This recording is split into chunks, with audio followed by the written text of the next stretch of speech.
तो आज हम डिस्कस करने जा रहे हैं NCERT physics class 11 chapter 2 units and measurements exercises 2.21 से। क्वेश्चन है प्रिसाइज मेजरमेंट्स। प्रिसाइज मतलब एक्यूरेट, लगभग।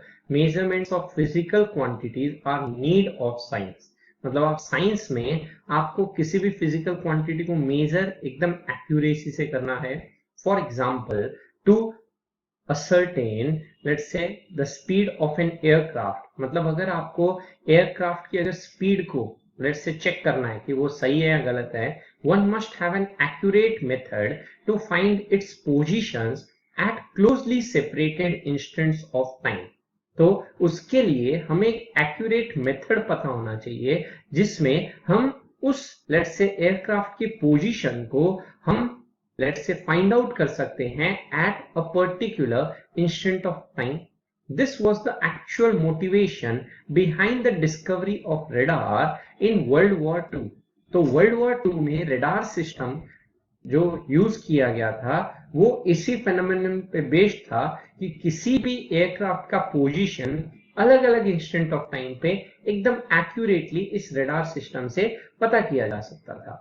तो बोला गया think of different examples in modern science where precise let's say measurement of length, time, mass etcetera are needed. कहां पे length का, टाइम का, मास का लेट्स से प्रिसाइज मेजरमेंट की जरूरत होगी। Also wherever you can give a quantitative idea of the precision method, मतलब उसको कैसे क्वांटिफाई किया जाता है उसको बताइए। तो यहाँ पे हम बोल सकते हैं it is indeed very true that precise measurements of physical quantities are essential for the development of science, that is it is the need of science of present time।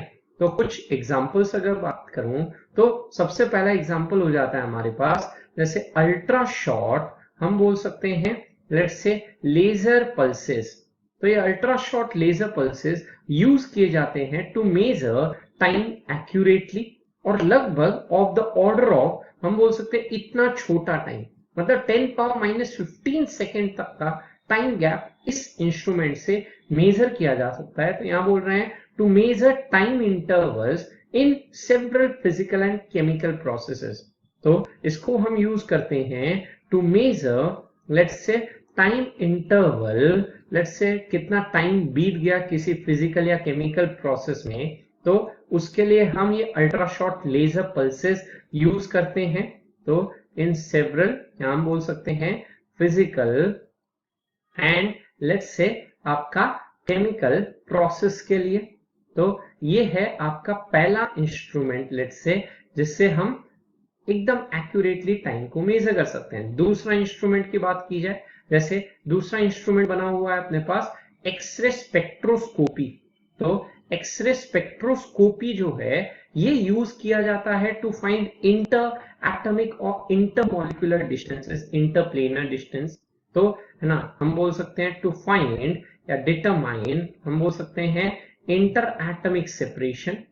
Inter atomic let's say separation मतलब दो atoms के बीच का separation कितना है, तो उसको major करने के लिए ये एक्सरे स्पेक्ट्रोस्कोपी यूज किया जाता है। या फिर कह सकते हैं एज इंटरप्लेनर स्पेसिंग, मतलब दो प्लेन्स के बीच में कितना स्पेस है उसको भी फाइंड आउट किया जा सकता है यूजिंग दिस एक्सरे स्पेक्ट्रोस्कोपी। तीसरा जो डिवाइस है वो है मास स्पेक्ट्रोमीटर। तो रे स्पेक्ट्रोस्कोपी से हमने लेंथ मेजर किया, मास के लिए हम लेके आते हैं हमारा मास स्पेक्ट्रोमीटर।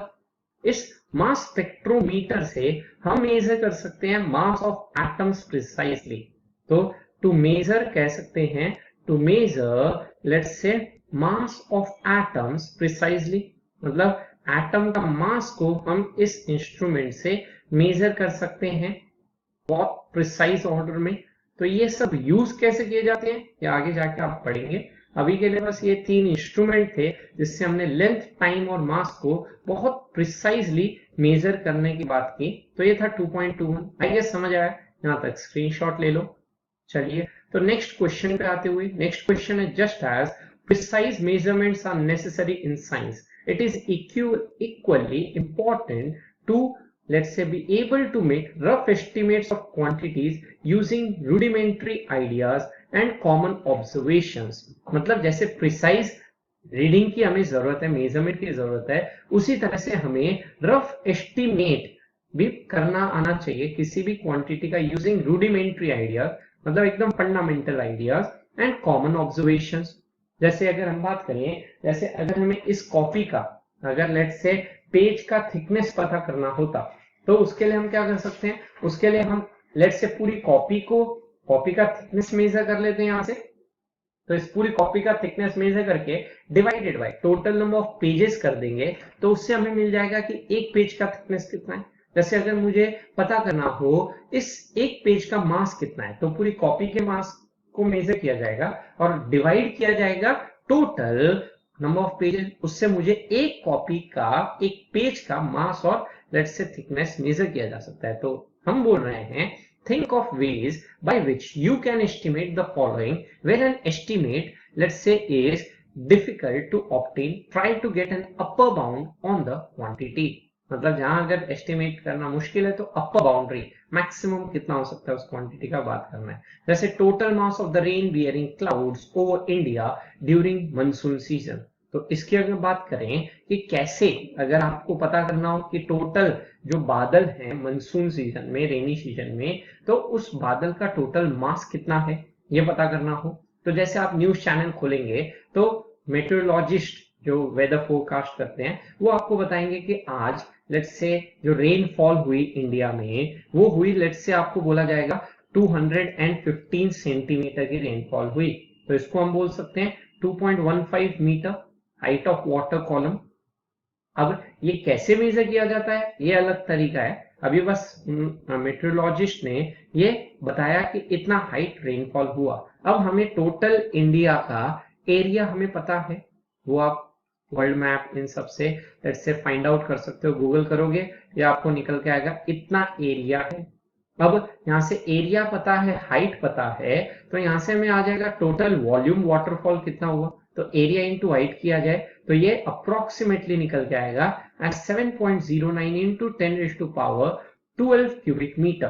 और वाटर की हम डेंसिटी जानते ही हैं, लगभग 1000 kg पर क्यूबिक मीटर होता है वाटर की डेंसिटी, दैट इज 1000 kg पर क्यूबिक मीटर। तो यहां से कहा जा सकता है टोटल मास कितना हो जाएगा, तो मास हो जाएगा डेंसिटी इंटू वॉल्यूम, इतना वाटर फॉल हुआ है और जितना फॉल हुआ है उतना ही उन लेट्स से क्लाउड्स का मास होना चाहिए। तो डेंसिटी इंटू वॉल्यूम करें तो इससे मल्टीप्लाई करेंगे इस वॉल्यूम को इस डेंसिटी से, तो ये लगभग निकल के आएगा 7.09 इंटू 10⁻, हम बोल सकते हैं 15 kg। तो इतना मास अप्रोक्सीमेटली हो जाएगा of the let's say clouds ना उनका।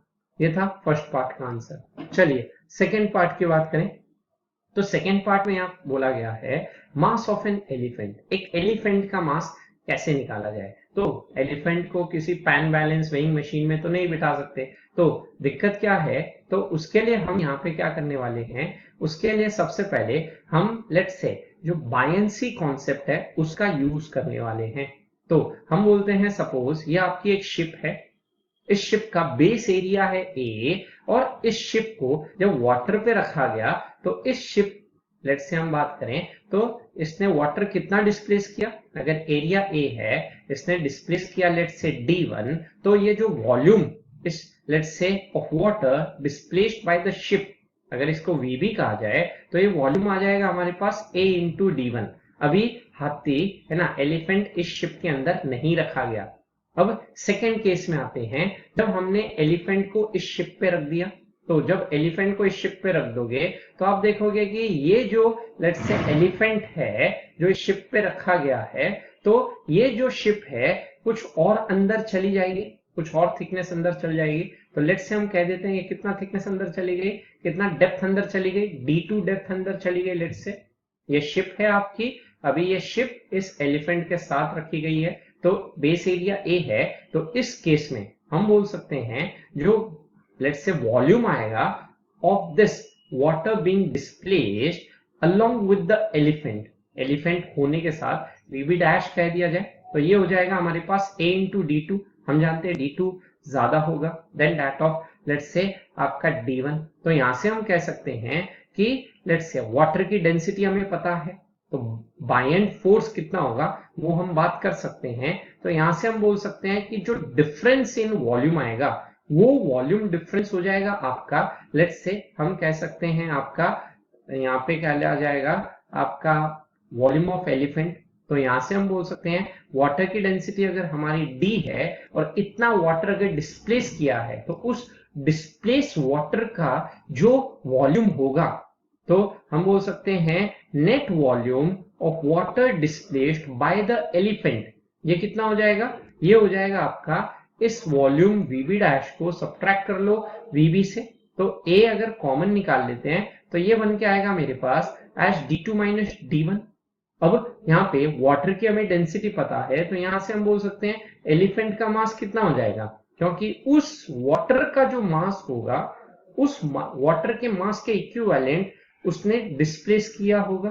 तो density of water into volume of let's से एलिफेंट जो उसने अपने वॉल्यूम के करस्पॉन्डिंग डिस्प्लेस किया होगा, तो ये लिखा जा सकता है डेंसिटी ऑफ वाटर हमारे पास है 1000 kg पर क्यूबिक मीटर, तो ये निकल के आएगा रो इंटू ए इंटू d2 माइनस d1। तो इस तरह से आप लेट्स से मेजर कर सकते हो एलिफेंट का मास। नेक्स्ट आते हैं थर्ड में, wind speed during a storm. तो विंड की स्पीड निकालनी है स्टॉर्म के टाइम ना, आंधी आ रही है, तो उसके लिए हम यूज करते हैं एक डिवाइस जिसे नाम दिया जाता है एनीमोमीटर। अभी एनीमोमीटर एक टाइप की विंग्स होती है, लेट्स से ये विंग्स है और हम मेजर कर रहे हैं एक सेकेंड में इसने कितना एंगल क्या किया है, रोटेट किया है। तो जब विंड ब्लो करेगी तो ये जो होगी ये एनीमोमीटर करके एक डिवाइस है जो रोटेट करेगी। अब जो इसने रोटेशन किए होंगे, number of rotations, let's say कितना रोटेशंस किया per unit time, let's say rotations per unit time हमें क्या देगा, हमें देगा विंड की स्पीड। तो विंड की स्पीड निकालने का यह आपका तरीका हो जाता है। नेक्स्ट हम बात करते हैं, लेट्स से ये था थर्ड पार्ट। अब फोर्थ पार्ट पे आते हैं, number of strands of hair on your head, मतलब सर पे टोटल कितने बाल हैं इसको मेजर किया जाए। तो इसके लिए हम क्या कह रहे हैं, इसके लिए हम बोल रहे हैं हमने screw gauge, vernier calliper, screw gauge, इनसे हम बहुत स्मॉल डिस्टेंसेस को मेजर कर सकते हैं। तो स्क्रू गॉज से हम अपने एक हेयर का लेट्स से रेडियस निकाल सकते हैं। तो ये जो स्क्रू गॉज से हमने इसका रेडियस निकाल लिया और रेडियस निकालने के बाद हमने एक हेयर का अगर क्रॉस सेक्शनल एरिया बोला जाए तो एरिया ऑफ वन हेयर हमने निकाला, वो निकल के आया let's say pi into r square. तो total number of let's say here कितने हो जाएंगे, तो टोटल नंबर ऑफ हेयर की बात की जाए तो हम बोल सकते हैं टोटल सरफेस एरिया हमारे सर में जितना होगा वो टोटल एरिया हमें पता ही होगा, और एक हेयर का एरिया हमारे पास होगा पाई आर स्क्वायर, तो उससे हम निकाल लेंगे आपका total number of hairs in the head. तो ये था हमारा लेट्स से फोर्थ पार्ट का आंसर। नेक्स्ट है number of air molecules in your classroom. Let's say इस क्लास में टोटल एयर मॉलिक्यूल्स कितने हैं, तो इसको मेजर किया जा सकता है। तो इसको मेजर करने के लिए हम क्या बोल सकते हैं, अगर हम बात करें लेट्स से रूम का वॉल्यूम कितना है V और 1 मोल की बात हुई है, तो 1 मोल ऑफ लेट्स से एयर की बात की जाए, यहाँ क्वेश्चन में मेंशन्ड है आपको कि 1 mole number of air molecules in your classroom. तो हम जानते हैं 1 मोल में आपके टोटल लेट्स से कितने नंबर ऑफ मॉलिक्यूल्स होते हैं, एवोगैड्रो नंबर। और एचटीपी या एनटीपी की बात की जाए तो उसके करस्पॉन्डिंग कितना वॉल्यूम हो जाता है 22.4 लीटर। तो यहां से हम बोल सकते हैं कि 1 मोल में एवोगैड्रो नंबर, तो V वॉल्यूम में ना, अगर इसे वॉल्यूम को मैं कन्वर्ट करूं लेट्स से क्यूबिक मीटर में, तो यहां बोला जा सकता है 22.4 इंटू 10⁻³ क्यूबिक मीटर। तो यहां से हम यूनिटरी मेथड से बोल सकते हैं 1 क्यूबिक मीटर में कितना नंबर ऑफ मॉलिक्यूल्स होंगे, एवोगैड्रो नंबर डिवाइडेड बाय आप कर सकते हो 22.4 इंटू 10⁻³ तो यहां से हम बोल सकते हैं इस V क्यूबिक मीटर में टोटल नंबर ऑफ मॉलिक्यूल्स कितने होंगे, तो Na into total volume divided by 22.4 into ये बन जाएगा 10⁻³ तो एवोगैड्रो नंबर की वैल्यू 6.022 इंटू 10⁻23 रख के इससे डिवाइड किया जाएगा, तो ये लगभग निकल के आएगा एज 1.35 इंटू 10⁻⁻² 28 इंटू वी। तो इतने टोटल नंबर ऑफ मॉलिक्यूल्स होंगे एक रूम में। तो ये था आपका फिफ्थ पार्ट का सॉल्यूशन। आई गेस समझ आया। चलिए नेक्स्ट क्वेश्चन पे आते हैं। तो नेक्स्ट क्वेश्चन है आपका, सिंपल सा बोला गया है, the sun is a hot plasma ionised matter. मतलब एक जो सन है वो सन क्या है, एक प्लाज्मा है हॉट मैटर का। और बोला जा रहा है आगे, with its inner core at a temperature exceeding 10 power 7 kelvin. Inner core का टेम्परेचर बोला जा रहा है 10 पावर 7 केल्विन है, and it's outer surface at a temperature of about 6000 kelvin. और आउटर सरफेस का टेम्परेचर हमारा लगभग है 6000 केल्विन करके बोला जा रहा है। At these high temperatures no substance remains in solid और लिक्विड फेज। तो इतने हाई टेम्परेचर में कोई भी आपका प्योर सॉलिड या लिक्विड फेज में नहीं रहेगा। In what range do you expect the mass density of the sun to be. तो इस सन की मास डेंसिटी क्या होनी चाहिए। मास हमारा सन का पता ही है, क्वेश्चन में गिवन है मास ऑफ द सन, और रेडियस सन का पता है तो वॉल्यूम आ जाएगा, तो मास बाय वॉल्यूम से डेंसिटी आ जाएगी। फिर आगे बोला गया है, in the range of the densities of solids and liquids और गैसेस। मतलब ये जो डेंसिटी आएगी, तो आप ये डेंसिटी ऑफ द सन किस रेंज में एक्सपेक्ट कर रहे हैं, सॉलिड की, लिक्विड की या गैस की। Check if your guess is correct from the following data. तो यहाँ पे हमें सन का रेडियस दिया हुआ है एज 7 इंटू 10 पावर 8, और सन एक स्फीयर मानते हुए वॉल्यूम ऑफ द स्फीयर बन जाएगा हमारा 4/3 पाई आर क्यूब। तो यहाँ से हम बोल सकते हैं इस रेडियस की वैल्यू रख दी जाए, ये निकल के आएगा 4π/3। रेडियस है 7 इंटू 10⁸8 इसका होल क्यूब। तो ये तो हो गया आपका लेट्स से वॉल्यूम। इसको हम जब सिंप्लीफाई करेंगे तो यहाँ से हमारा वॉल्यूम निकल के आएगा 1437.3 इंटू 10⁻24 क्यूबिक मीटर। ये तो हो गया वॉल्यूम। अब हमें यहाँ पे डेंसिटी की बात की जाए तो डेंसिटी होता है मास अपॉन वॉल्यूम। मास क्वेश्चन में गिवन है एज हमें 2 इंटू 10⁻30 kg, और वॉल्यूम हमें गिवन है एज 1437.3 इंटू 10⁻24 क्यूबिक मीटर। तो इसे सिंप्लीफाई करेंगे तो ये निकल के आएगा अप्रोक्सीमेटली 1.4 इंटू 10⁻3 kg पर क्यूबिक मीटर। और इतना हाई डेंसिटी जो होता है वो आपका सॉलिड में होता है। हम जानते हैं solids are tightly packed, liquids are loosely packed, and आपका गैस जो होता है वो एकदम ही लूजली पैक्ड होता है। तो सॉलिड की डेंसिटी सबसे ज्यादा होती है, तो 1000 टाइम्स जो डेंसिटी है, इसका मतलब वो आपका मटेरियल सॉलिड है। मतलब सन जो है वो आपका किस रेंज में लाई करता है, तो हम कह सकते हैं सॉलिड में लाई करता है। तो देयरफॉर हम कह सकते हैं density of the sun is in the density range of solids and liquids। solid liquid के intermediate कह सकते हो। this high density होने के पीछे का रीजन क्या है, is attributed to the intense gravitational attraction of the inner layers on the outer layer of the sun। तो inner layer जो ग्रेविटेशनल पुल लगा रही है आउटर लेयर में, जिसके चलते डेंसिटी लेट्स से आपका इतना ज्यादा बन के आया है। तो ये था 2.23। आई गेस समझ आया। चलिए नेक्स्ट क्वेश्चन पे आते हैं। नेक्स्ट क्वेश्चन हमसे बोला जा रहा है, when the planet Jupiter is at a distance of 824.7 million kilometres from the earth, its angular diameter is measured to be 35.72 seconds of arc। Calculate the diameter of Jupiter. तो यहां से हम कह सकते हैं अगर ये हमारा जुपिटर है तो इस जुपिटर का हमें डायमीटर पता करना है। तो अगर हम इन दो लेट्स से पोल्स अपार्ट से हमने लेट्स से ये एंगुलर डायमीटर मेजर किया, तो ये आपका डायमीटर हो गया इसका। ये डायमीटर इस लेट्स से मेजर करना है, और ये जो एंगल है थीटा, वो थीटा क्वेश्चन में गिवन है आपको 35.72 सेकेंड्स ऑफ आर्क। और ये जो लेट्स से लेंथ गिवन है हमें यहाँ से यहाँ तक का, ये डिस्टेंस हमें दिया हुआ है 824.7 लेट्स से मिलियन किलोमीटर्स।